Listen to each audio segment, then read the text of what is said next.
The Texas sun burned the ground like a branding iron. Orange dust floated in the air, and a heavy, expectant silence settled over the arena.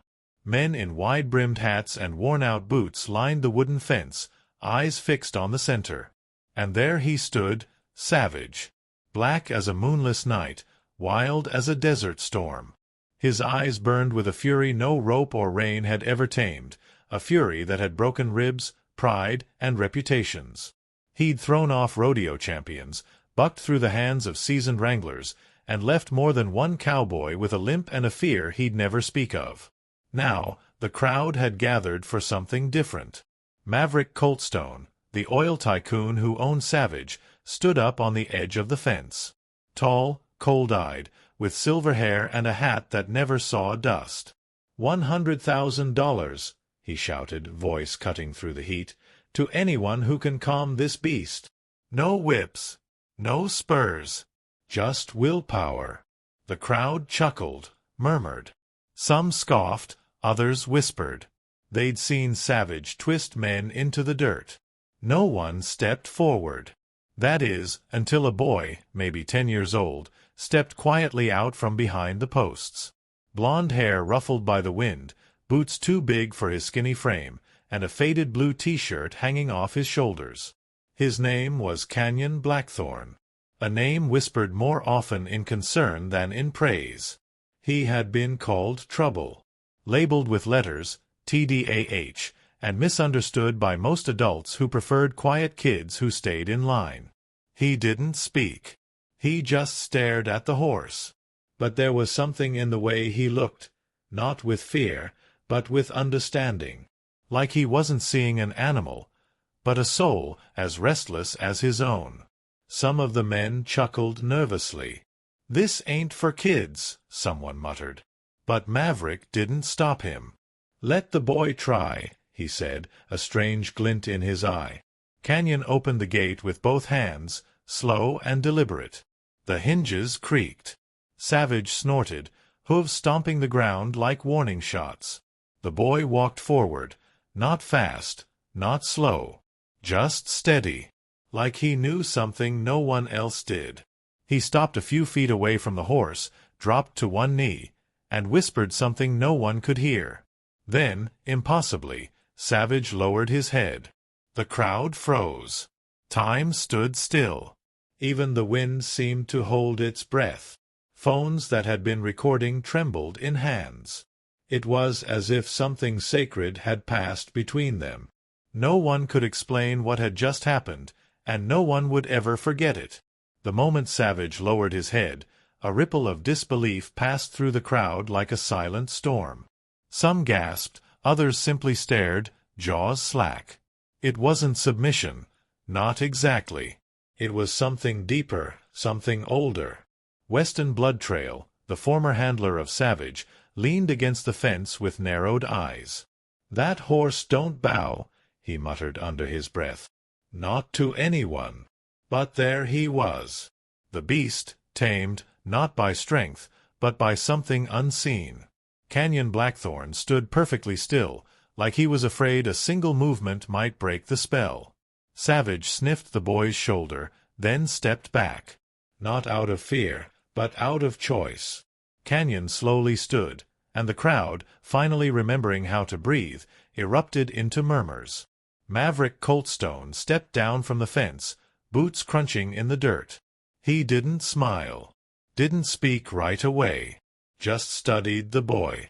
"What did you say to him?" he finally asked. Canyon shrugged. "Nothing important."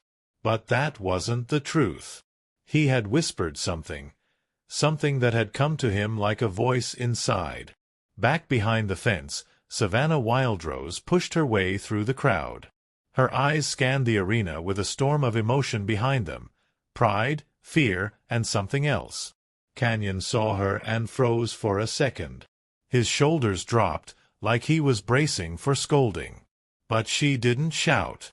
She didn't cry. She just whispered, "Canyon, what did you do?" He looked at her and said softly, "I think I remembered something about Dad." The words caught her breath in her throat. Savannah hadn't heard her late husband's name spoken by Canyon in months, not since Tex Ironridge had died in that barn fire. The fire that took more than a man. It took peace. And now, somehow, her son stood face to face with the very animal Tex had once tried to break. She had recognized Savage the moment she saw him, older, angrier, but unmistakable. She just never told Canyon the truth. And now, it was staring them both in the eye. Across the arena, Dakota Steelheart, the local pastor, stood with a knowing look. "There's something at work here," he murmured to no one in particular. "That boy didn't just calm a horse. He woke up a ghost." Buck Storm Eagle, the sheriff, nodded once. He'd seen plenty of strange things in his time, but nothing quite like this. A boy with letters after his name and a storm in his soul, calming the wildest thing on 4 legs. As the dust settled and the sun dipped lower behind the hills, Canyon turned one last time to look at Savage. The horse stared back, still, quiet, and watchful. There was something unfinished between them. Something buried in ashes, waiting to rise. That night, the desert winds howled against the tin roof of the trailer where Canyon Blackthorn and Savannah Wildrose lived. The stars blinked faintly above, but the world inside their walls felt heavier than ever. Canyon sat cross-legged on the worn-out carpet, his boots still dusty from the arena. His hands trembled slightly, not from fear, but from something he didn't have words for. He could still feel Savage's breath, hot and calm, like a whisper from the past. Across the room, Savannah stared out the window, arms crossed tight across her chest. "He was Dad's horse, wasn't he?" Canyon finally asked. Savannah didn't turn around. Her silence spoke volumes, but Canyon waited. She sighed deeply before sitting down beside him. "Savage belonged to your father before he ever belonged to Maverick Coltstone. But he wasn't called Savage back then. His name was Ashfall. Tex raised him from a foal. Trained him with his bare hands. Said he'd never seen a horse with eyes like that, like fire trapped in stone."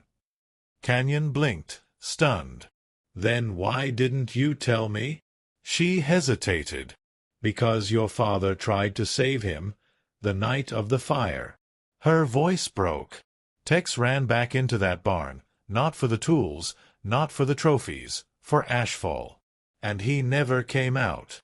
The horse did, but something in him changed. It's like when Tex died, part of that horse went with him. And the part that stayed behind, well, that part turned into Savage." The room filled with silence again, thick and heavy. Canyon stood slowly, feeling the weight of a truth too big for his young shoulders. "I felt it," he said quietly, "when I touched him today. It wasn't just him. It was like Dad was there. Like he remembered me." Savannah's breath hitched, tears burning in her eyes. She reached for Canyon's hand. "Maybe you both remembered each other." Meanwhile, across town, Maverick Coltstone sat alone in his study, swirling a glass of bourbon in silence. The fire crackled, and portraits of stallions lined the walls, but his eyes were fixed on one, a photograph of Tex Ironridge, grinning beside a young black colt. The frame was cracked, the dust untouched. Maverick leaned back and muttered, "So, the blood runs strong." He didn't smile. He didn't need to. The boy's connection to Savage wasn't a miracle. It was inheritance. Back at the trailer, Canyon climbed into bed but couldn't sleep. He stared at the ceiling, his heart racing. Savage had looked at him today not like a stranger, but like he was waiting. For what, Canyon didn't know. But deep down, something told him this wasn't over. Something long buried was rising again.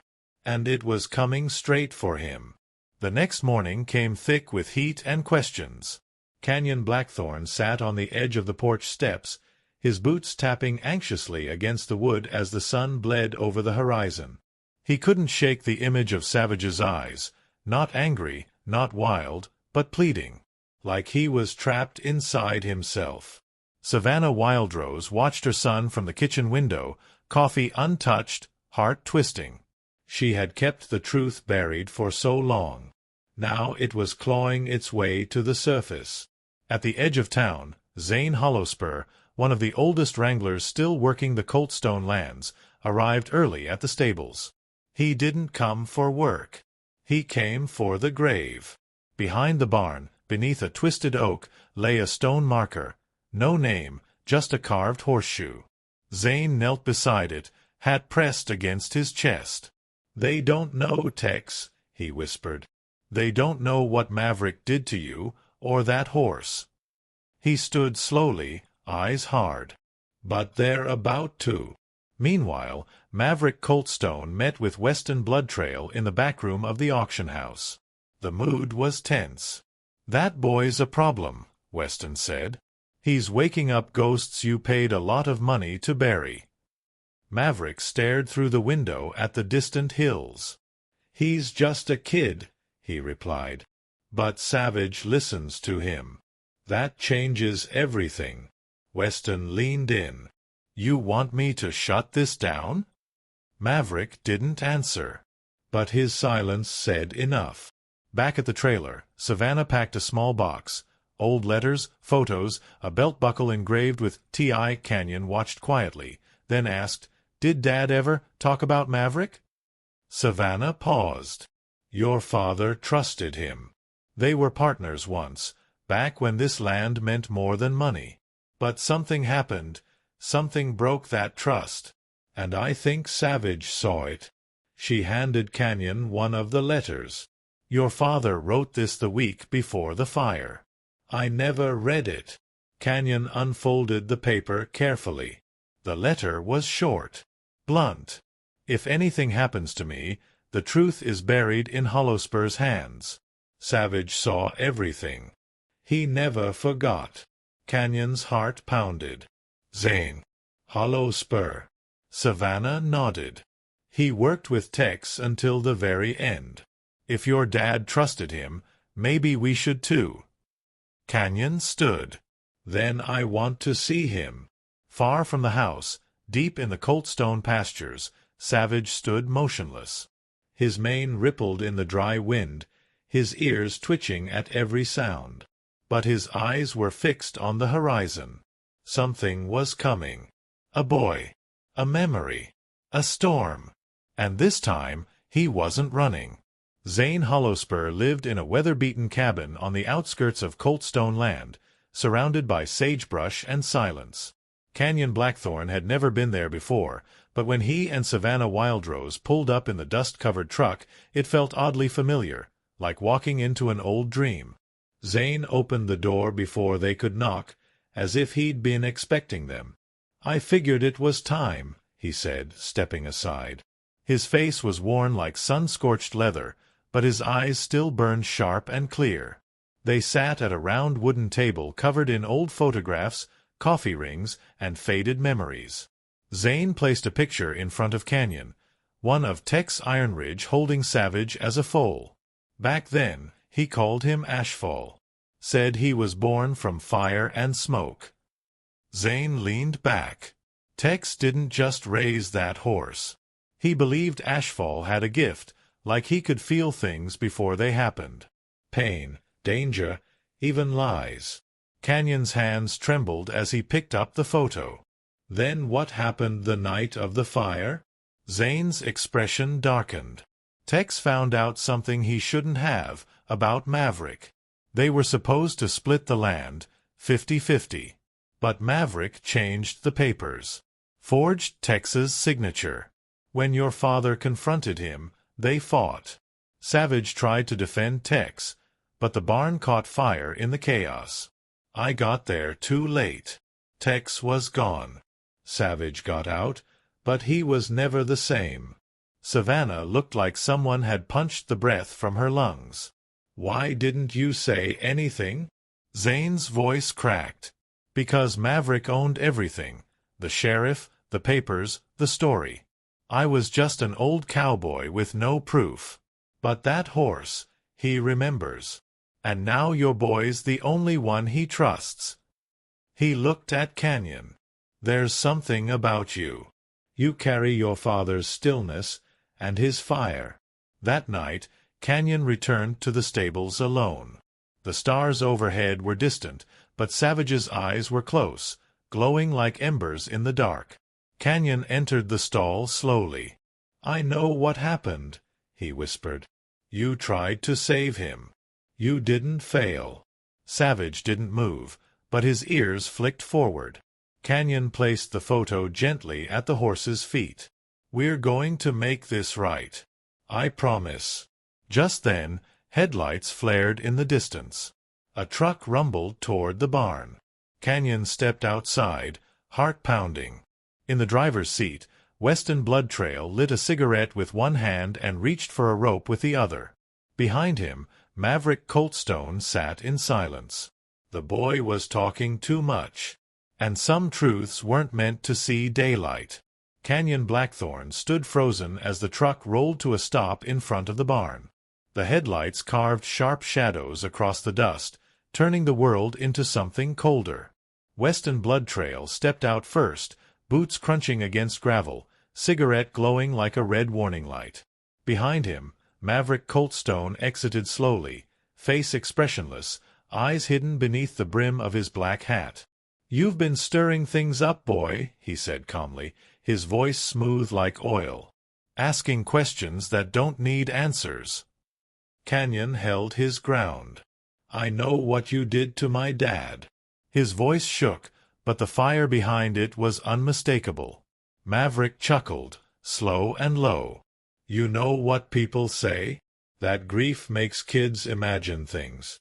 Makes 'em see ghosts where there's just smoke." He stepped closer, motioning to Weston. "That horse doesn't belong to you, Canyon. Or your family. He's mine. And I'm taking him back." Weston uncoiled the rope in his hands, eyes on the stall behind the boy.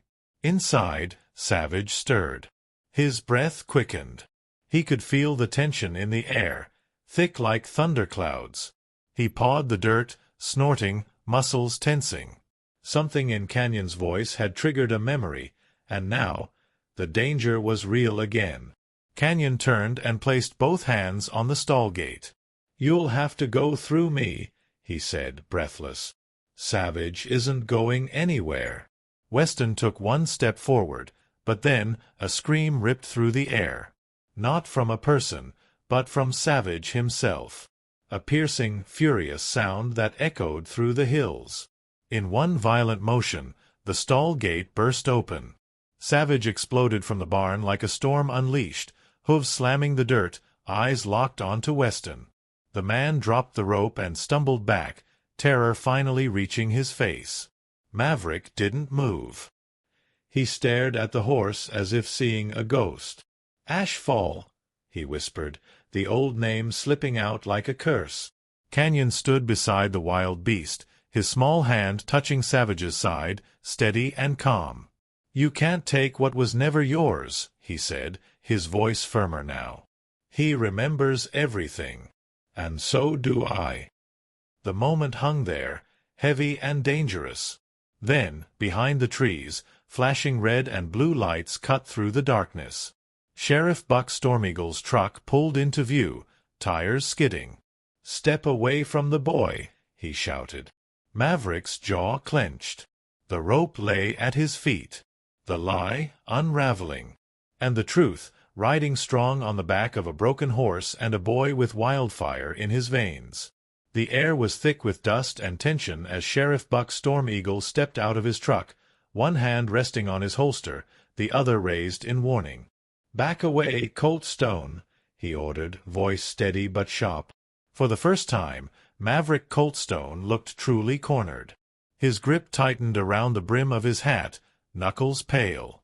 Beside him, Weston Bloodtrail stayed frozen, staring at Savage like he was staring into judgment itself. Canyon stood between them all, boy and beast, unflinching. Savage pawed the ground, but remained still at Canyon's side, snorting, alert but restrained. Buck stepped closer. "We've had enough whispers in this town, Maverick. I want answers now. About the fire. About Tex Ironridge. Maverick's face darkened. You think this is justice? Listening to a kid and a damn horse. His voice was sharp, bitter, cracking under years of buried guilt. Canyon didn't flinch. It's not just me, he said, holding out the folded letter from his father. It's my dad's words. And Savage remembers what you tried to bury. Buck took the letter and scanned it under the light of his flashlight.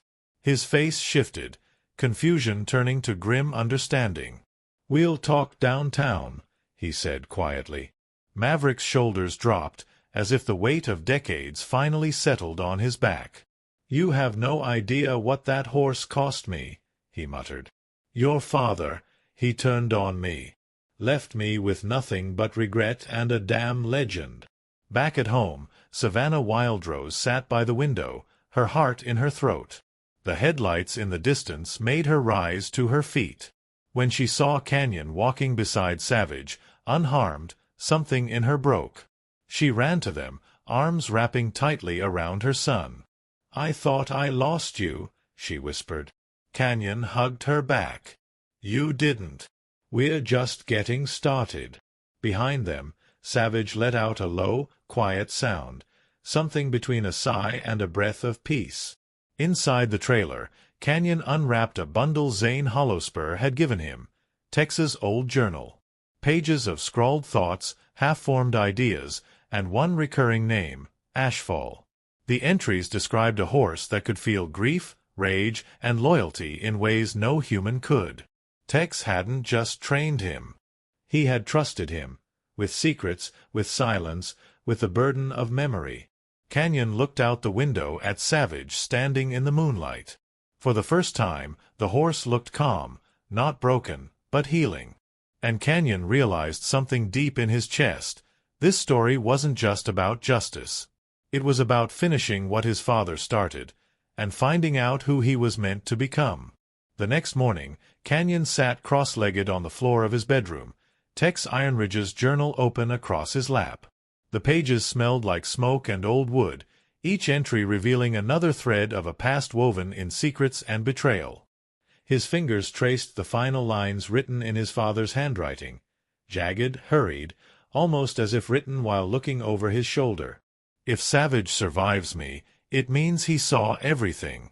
Tell Canyon the truth. He deserves it more than anyone. Canyon swallowed hard.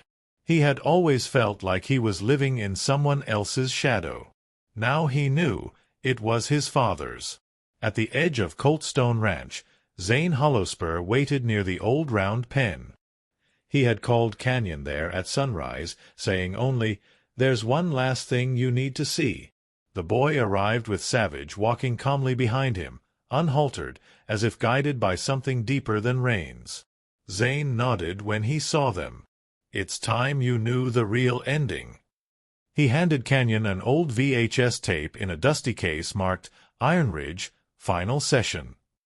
Back at the trailer, Canyon and Savannah Wildrose watched in silence as the tape played. The image flickered, grainy and sunlit, Tex in the round pen, training Savage with slow, gentle gestures. His voice on the tape was soft but steady. "You feel too much, don't you, boy? That's your power. But it's also your curse." Canyon leaned forward, heart racing. Then, suddenly, the scene shifted. The camera had been left rolling. Off in the distance, Maverick appeared, yelling, waving papers. The argument was distant but clear. And then, smoke. Savannah covered her mouth. "Oh my God," she whispered. "It really happened." The tape ended with Tex throwing the papers to the ground, Savage panicking in the background. There was no need for narration. The truth had spoken for itself. Canyon sat frozen, his fists clenched. He died trying to protect the truth, and they tried to erase him. Later that day, Canyon and Savage stood alone at the burnt remains of the old Ironridge barn. All that remained were scorched timbers and half-buried memories. Canyon pulled the journal from his backpack and began reading aloud, one passage after another, his voice steady as wind. Savage stood still beside him, like a soldier returning to the battlefield where everything began. When Canyon finished, he whispered, "You kept him alive. Now it's my turn." As they turned to leave, Canyon saw something nailed into the charred frame of the barn, a brass plate with one word carved into it, Ashfall. The name had survived. Just like them. And as the wind picked up, Canyon felt it deep in his chest. The past wasn't just haunting them, it was guiding them.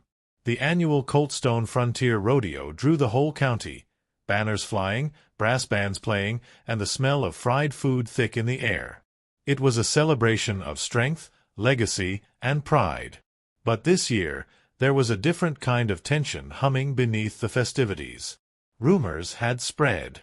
Whispers about Tex Ironridge, about Savage, and about the boy who tamed him with nothing but silence and grief. Canyon Blackthorn rode into the arena not with boots of glory, but with the weight of generations on his shoulders.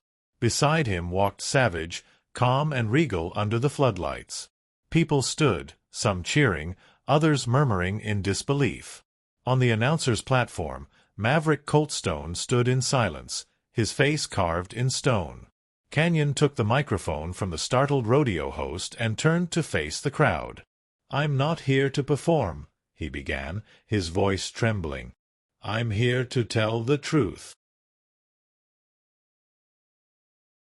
He held up the journal. "This belonged to my father, Tex Ironridge.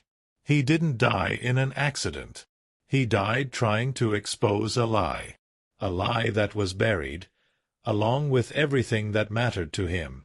He turned toward Maverick. "You stole his land. You forged his name.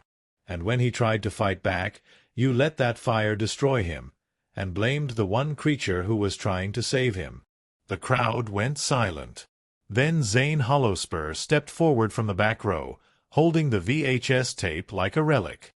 "It's all on here," he said. "Every word. Every scream. Tex never stood a chance." Behind him, Sheriff Buck Storm Eagle crossed his arms, nodding grimly. The law was listening now. Maverick didn't speak. His empire, built on silence, was beginning to crack under the sound of truth. Savage stepped forward, placing himself between Canyon and the platform where Maverick stood. The horse stared up at him, no longer wild, no longer afraid, but defiant. For a moment, time held its breath. Then Canyon said quietly, "You tried to erase him. But you couldn't, because memory doesn't burn." The crowd erupted, not in chaos, but in something deeper. Applause mixed with gasps. Older ranchers removed their hats. Some cried. Others looked at Savage not as a monster, but as a survivor. Canyon dropped the microphone and laid his hand gently on Savage's mane. In that instant, the boy and the beast were no longer outcasts, they were legends reborn. But as Canyon turned to leave the arena, a slow, deliberate voice echoed from the shadows. "You think it ends here, boy?" It was Weston Bloodtrail, stepping out from behind the platform. His eyes glinted with something darker than greed. "You've only scratched the surface. There's more blood in that dirt than you know." The crowd hushed again as Weston Bloodtrail stepped forward, boots grinding against the dirt. His face was pale beneath the brim of his hat, but his eyes burned with venom. "You think you've won something?" he sneered. "Your daddy wasn't perfect, kid. And the fire wasn't just about land." But Canyon Blackthorn didn't flinch. He looked Weston dead in the eye. "I'm not saying he was perfect. I'm saying he was honest. And he didn't deserve to die for that." Sheriff Buck Storm Eagle moved between them, calm but firm. "That's enough," he said. "There'll be a full investigation. And this time, no one gets to buy silence." Zane Hollowspur placed a steady hand on Canyon's shoulder. "Your father planted the truth in hard soil, son. You just brought the rain." Weston looked ready to lunge, but Maverick, defeated and silent, simply walked away, hat in hand, eyes hollow, his empire crumbling behind him. The next days moved like slow thunder. Testimonies were taken. The VHS tape was copied and replayed on local news stations. Maverick was charged with fraud and obstruction. Weston disappeared into the hills, his name fading like smoke. But what remained was something more powerful, a story that people couldn't stop telling. A boy, a horse, and a father's legacy that refused to be buried. One morning, Canyon stood with Savannah Wildrose and Zane at the remains of the Iron Ridge barn. Together, they raised a new post where the old one had burned. On it, they nailed a new brass plate, Ashfall, Protector, Survivor, Witness. Canyon placed his hand on the wood. "He's more than a horse," he said. "He's memory. He's family." Savage, now calm and trusted by the whole town, grazed peacefully nearby. Children came to see him. Elders told stories of Texas. Even those who once feared the black stallion now spoke his name with reverence. Canyon, still just a boy, had become something larger. Not a hero, not a symbol, but a bridge between the past and what comes next. As the sun dipped low over the horizon, casting long shadows across the dirt, Canyon climbed onto Savage's back, bareback, no reins. Just trust. They stood at the ridge, overlooking the ranch that once belonged to lies, and now breathed with truth. He looked out, heart full. "We did it, Dad," he whispered to the wind. "We brought it all back." And as Savage took his first step into the open field, something bloomed in the air, not smoke, not dust, but peace. The kind that only comes after fire. The kind that says, some stories are too powerful to die.